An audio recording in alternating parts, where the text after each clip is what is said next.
नमस्ते दोस्तों।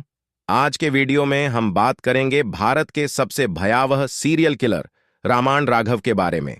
उसकी कहानी इतनी दिलचस्प और डरावनी है कि आपको सुनकर यकीन नहीं होगा। तो चलिए शुरू करते हैं और जानते हैं इस खौफनाक कातिल के बारे में विस्तार से। रामाण राघव का जन्म 1929 में भारत के उत्तर प्रदेश में हुआ था। राघव का बचपन काफी गरीबी और कठिनाइयों से भरा था।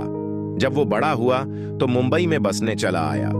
यहां पर उसकी जिंदगी की दिशा पूरी तरह बदल गई। राघव की पहली हत्या की जानकारी 1960 के आसपास आई। शुरुआत में वह एक आम जिंदगी जी रहा था, लेकिन जल्द ही उसकी मानसिक स्थिति बिगड़ने लगी। वह गरीब था और उसकी रोजी रोटी की स्थिति भी दयनीय थी। उसने एक दिन सोचा कि क्यों ना अपने जीवन को बदलने के लिए कुछ नायाब किया जाए। इस सोच के चलते ही उसकी हत्या की शुरुआत हुई। रामाण राघव की हत्या की शैली अत्यंत भयानक थी।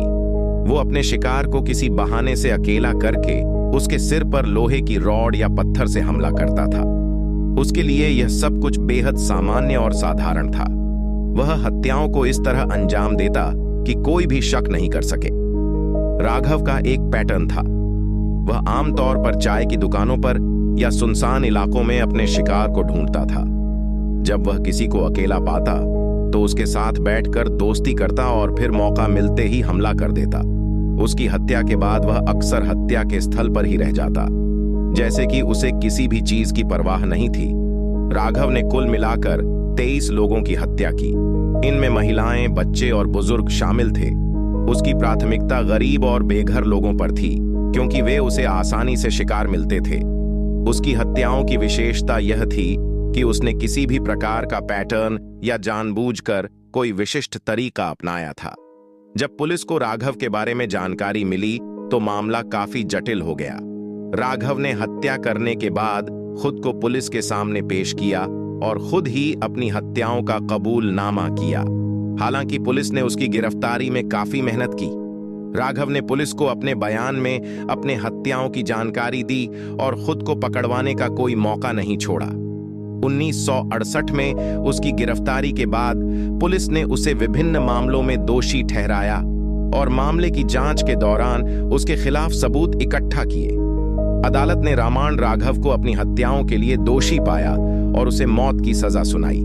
हालांकि उसकी सजा के खिलाफ अपील की गई और अंत में उसकी सजा को उम्र कैद में बदल दिया गया। वह जेल में अपनी पूरी जिंदगी बिताने लगा और अंत में 1995 में उसकी मौत हो गई। रामाण राघव की कहानी भारतीय अपराध की दुनिया में एक खौफनाक अध्याय है। उसकी क्रूरता और मानसिक स्थिति यह साबित करती है कि कभी-कभी बाहरी परिस्थितियां एक इंसान को कितना बदल सकती हैं।